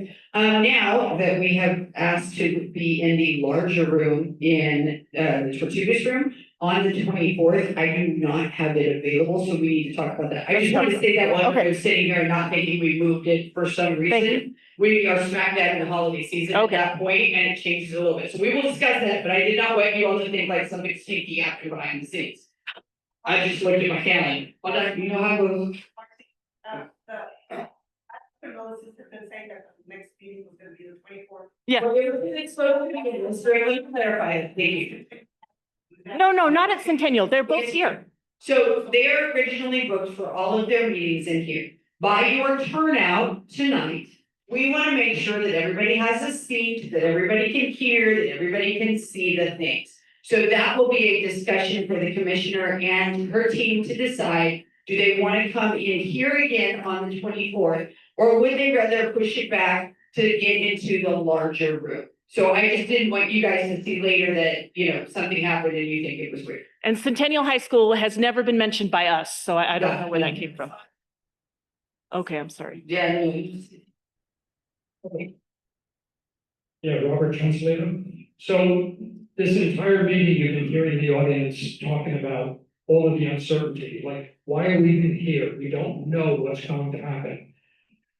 The idea of these meetings was to ask questions and so on, and we're doing that. My question is, once we know or have a very good idea of what's going to happen with the land, will we have more public meetings? Is that a certainty? Answer.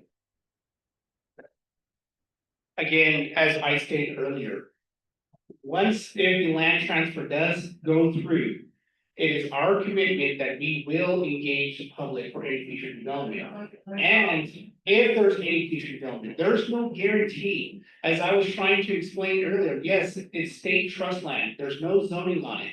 But once the land transfer occurs, then the county zoning laws apply to the land. You know, it's not in trust, the county still is, we're not leasing it, so it's no longer state trust land, it becomes private property, fee simple land. And so we would have to go through the whole process of getting that whole place rezoned for any type of commercial development. There would be more meetings, more public input, and it would be up to the county. If they decide, no, we're not gonna rezone, then no economic development will take place there. And it'll be reserved, it'll be as it currently stands in that area, it will still remain as agricultural housing development.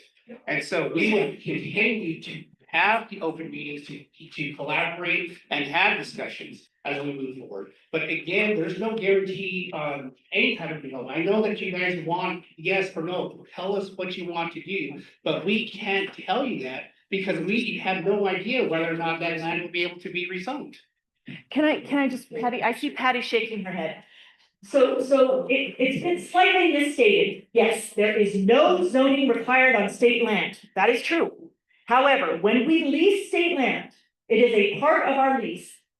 It is a stipulation in the lease that says you must follow all local laws and ordinances. So while there is technically no zoning on state land, we do require it of our leases, okay? So I know you're getting like uncomfortable with the way it's stated. There's no zoning. We require it in our leases.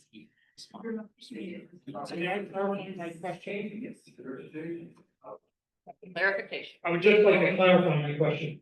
Will we have more meetings? Yes. Besides the 24th, which I Yes. do not expect to hear any greater clarification.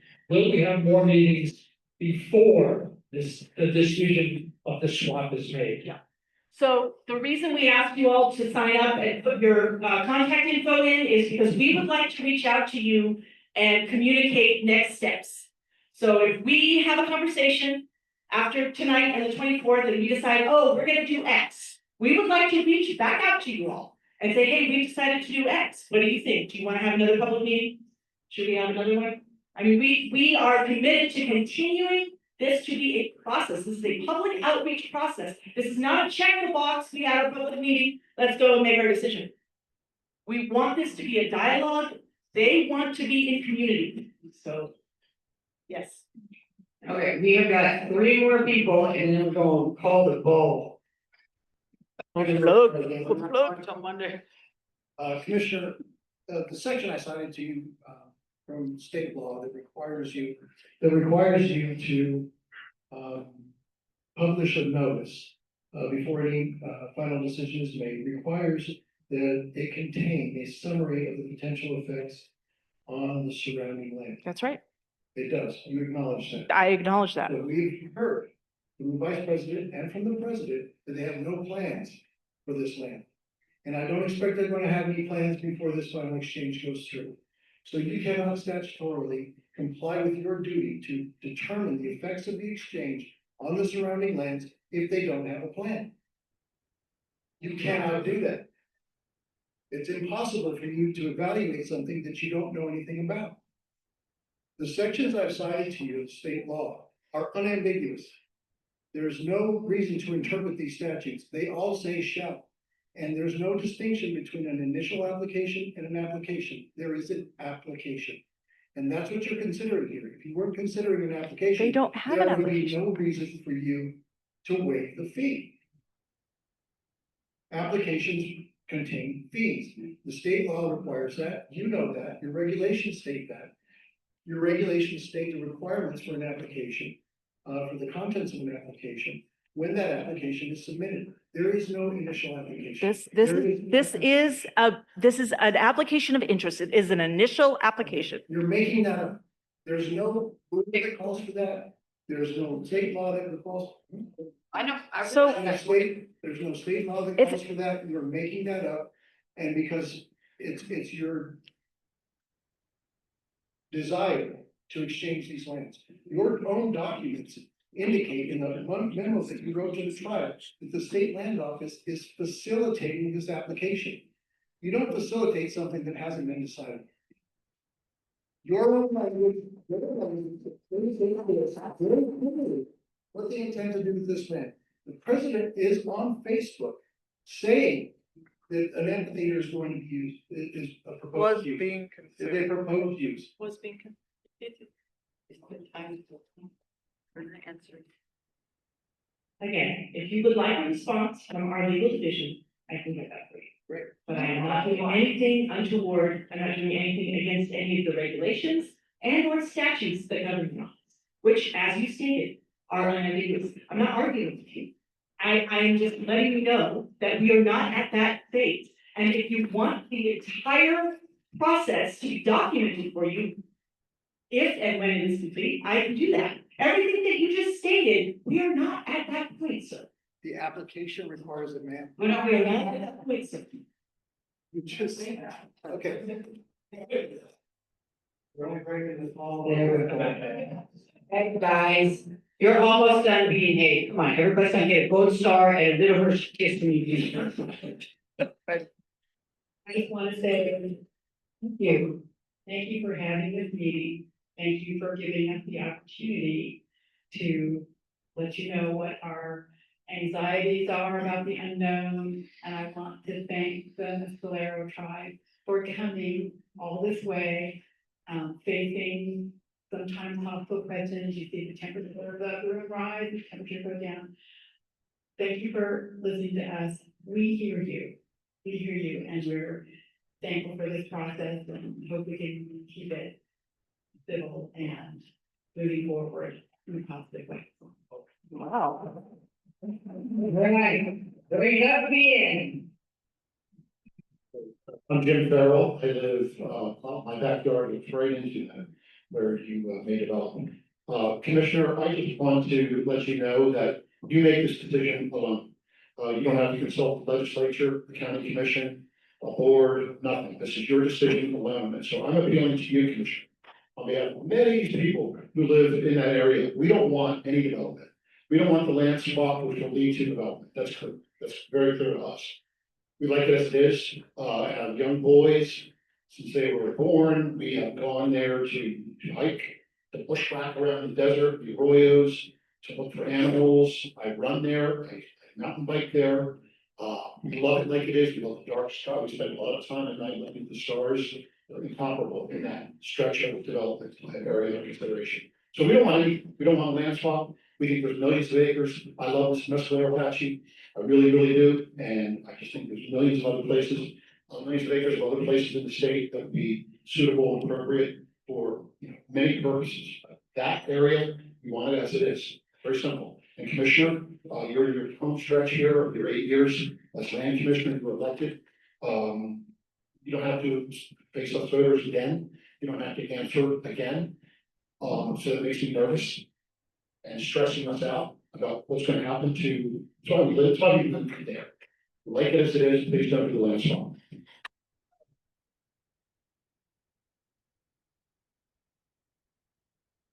So Jim, I just want to say that you are absolutely right. This is a decision of a single individual.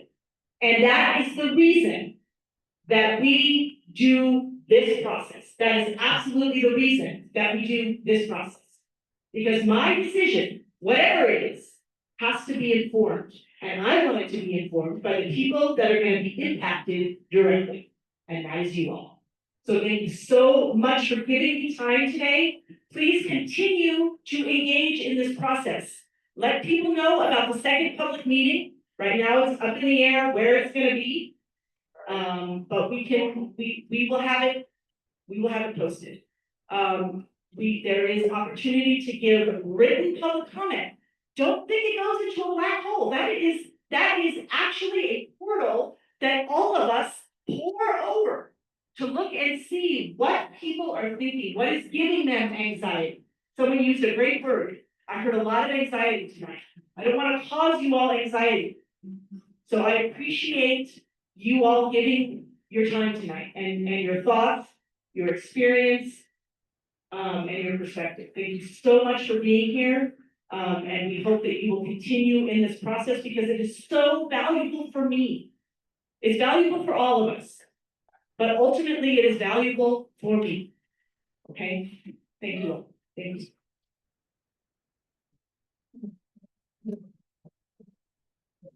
I just want to. It's way worse than my own.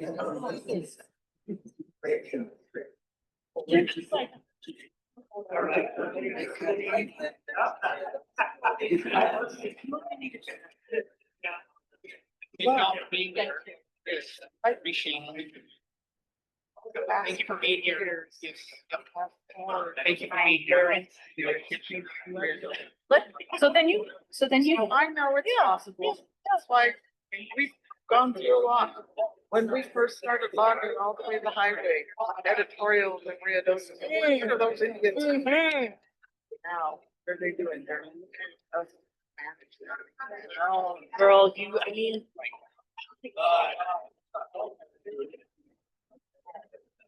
Good to see you. Yeah, that's right there. I've spent all my time, all my career. So, working on I'm gonna tell you this, when we met with the county, it was the county officials in the process, you guys tend to. Thank you for being here. I saw you on Facebook. I listened to your talk on Facebook, and then it started to consult me. Truly, and it's the possibilities that have been brought up. It's not things we're actually planning. And nowhere in any of that did I ever say we were gonna build Appreciate great. it. Sorry about that. what I heard was, the first thing I heard was, I'm concerned. And I heard you